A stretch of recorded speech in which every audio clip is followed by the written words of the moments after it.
Hey Aries fam, happy May.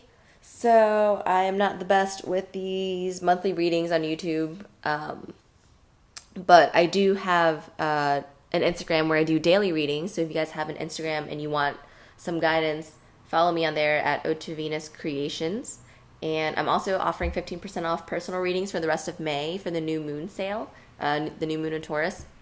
So if you want 15% off your personal reading, you can also find that link down there in the description.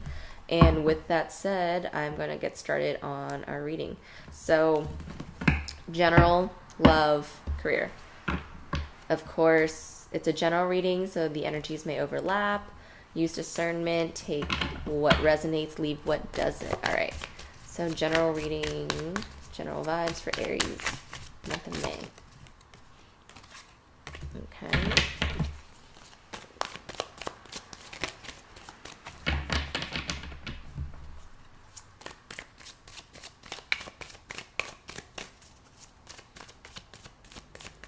It's like I already know what this reading's going to be about. My card flipped out and I almost put it back. But I was like, no, I got to show them. All right. I can't be the only one dealing with deep ancestral karma stuff, right? Anyone else? That's what this is about. Let's clarify that. Yep. Yeah. The 10th house. Our 10th house is Capricorn. Ancestral stuff. Get it. I get it.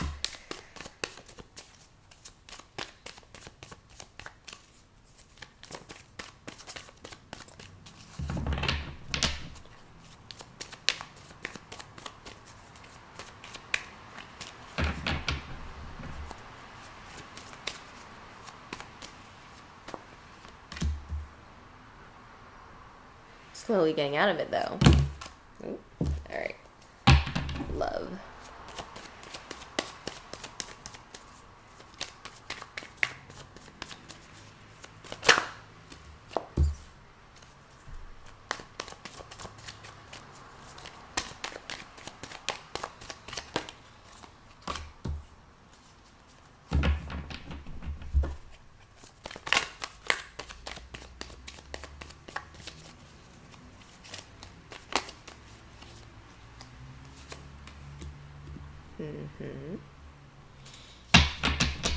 Okay, and career. Aries. Oh. Okay, well that came out first, and then this came out. Oh gosh, so many cards came out. Or maybe I should I'm gonna put this one back because it came out with a bunch of other cards, and now they're all upside down in my deck. Hold on. Sorry, I usually don't put cards back, but that was okay. Sorry, y'all. We're going to redo that one. Clarify the lovers. Aries career for the month of May. Aries career, the lovers.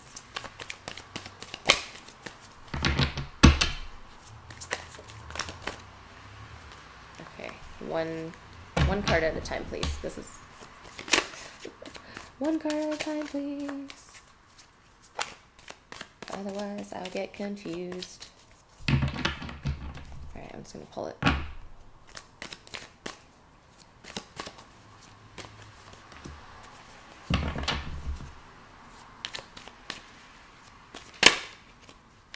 Okay.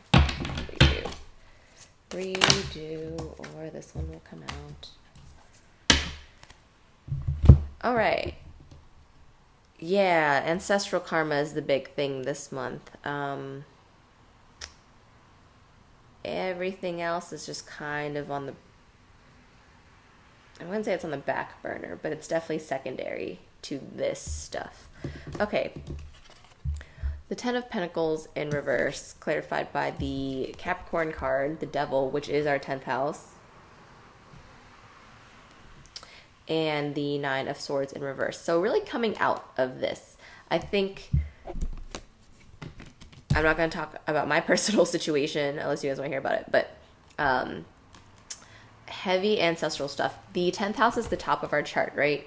So whatever we need to do to get to the top, we must look at the opposite. So what is that? The fourth house, the bottom, our roots, our ancestors, our family, our expectations from our family, especially if you are a person of color, such as myself. I am Vietnamese and Chinese, and in Asian families, there's a lot of pressure to maintain this. But in my family, it's been anything but that. It's always been this, right? So this pressure that we feel, it can be from your family, it can be from society, it can be from political systems, what have you. Anything that has structure. A lot of us are now realizing, like, maybe we don't have to do it the old way. We don't have to do it the old school way. We don't have to do anything that is dated, that restricts us in a way that is not practical and not productive, right? Because there's tradition, but if there's no joy in the tradition, then what is it? So it's questioning a lot, and it's making us really look at ourselves and how we present ourselves in the world, because we have been taught to present ourselves to the world a certain way for a very long time, and now we are coming out of that and really redefining, like, I can be anything I want, so what is it that I'm going to be? And that's not an easy question, because it's like, it's kind of that question that's always held a lot of weight. Like when we were in grade school, like, what do you want to be when you grow up? It was more than just like, what do you want to be when you grow up? Like, what career do you want to have? It's like, what do you want to be when you grow up? Like, what kind of person do you want to be? What kind of inspiration do you want to have? How do you want to inspire other people? What mark are you going to make on your world? It's a big question, and it's big shoes to fill, but at the same time, it's like, whose shoes are they? And why am I filling these? Why can't I fill my own shoes? Spoken like a true Aries. So, 10th house stuff, yeah. Moving on to love, you have the 7 of Swords in reverse, clarified by the Knight of Pentacles in reverse, and the Magician.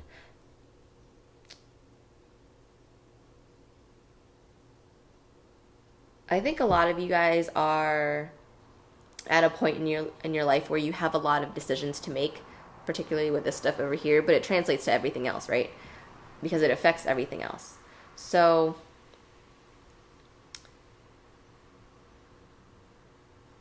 I think in love, you guys are really letting go of everything that is not going to help you grow at this point.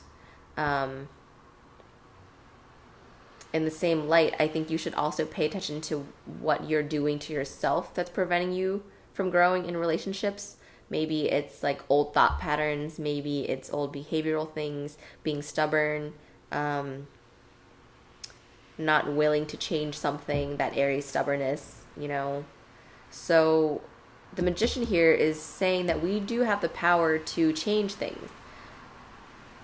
But it's kind of questioning, like, are we able to change? Is there something in us that we can, and I say we because I'm an Aries myself, right? And I am guilty of this, so we're in this together. But yeah, it's like something that is stubborn within us that we need to change. Because if the 7 of Swords were upright, that would be a little concerning, but it's not. It's kind of like you're tired of deceiving yourself. It's not like anyone, I don't think this is really like anyone else is the issue. It's kind of like a lot of us are realizing how we were the issue in a lot of relationships, not just romantic, but like with friendships, with parents, with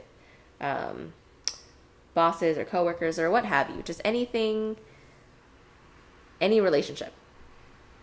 And how we can now move forward in a more productive way, because the Knight of Pentacles is productive, right? But only when he's moving. So upright, the Knight of Pentacles is not moving. But it's funny because then in reverse, it's like, okay, finally he's like loosening up a little bit. So I think you guys are just loosening up control a little bit in relationships. Maybe someone that you're dating now is bringing this side out of you. It's kind of like, oh man, maybe I should stop like being so stubborn. Or maybe a lot of you are single and now realizing it, or maybe you are realizing it, so you're choosing to be single. So it's a lot of like things about yourself. You're just kind of like coming to terms with a lot of things about yourself in relationships. But it's all positive because look at how bright and sunny all the cards are. Yeah, this is a positive thing. It's like you're realizing a lot of things about yourself, and because of that, because you're letting go of control, because you're letting go of that stubbornness, you're opening up a lot of room to receive things. And funny enough, in your career, you have the Lovers card. So because you're becoming less stubborn, you're now able, it's similar to the Capricorn reading, like you guys are now more open to other people's ideas and letting go of the conflict, right? Five of Wands in reverse, so that's good. And then you have the Page of Pentacles here. So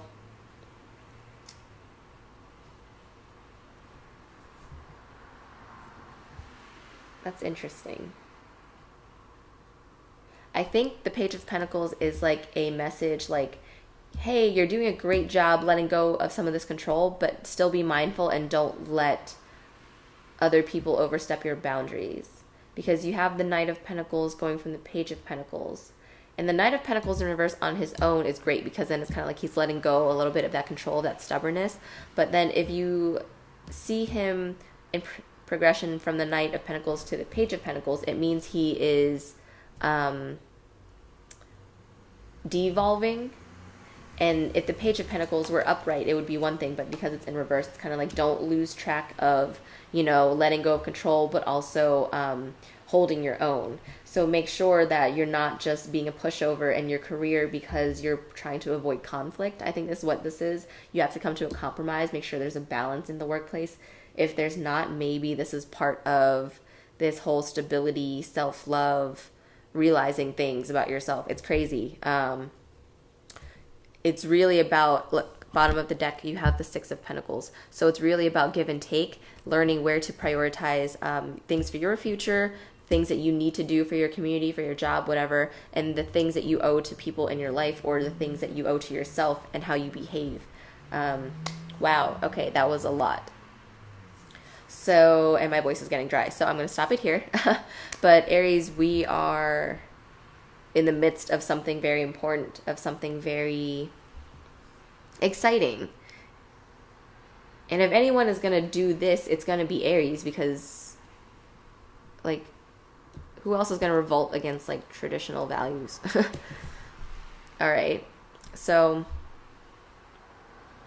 the main message is don't lose your boundaries, right? Don't be a pushover, but also don't be controlling. So maintaining that balance of give and take.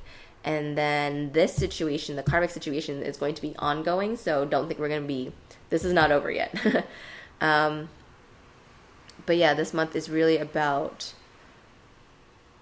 give and take and the value that you bring into other relationships and what brings value into your life, right? So just finding that, again, finding that balance.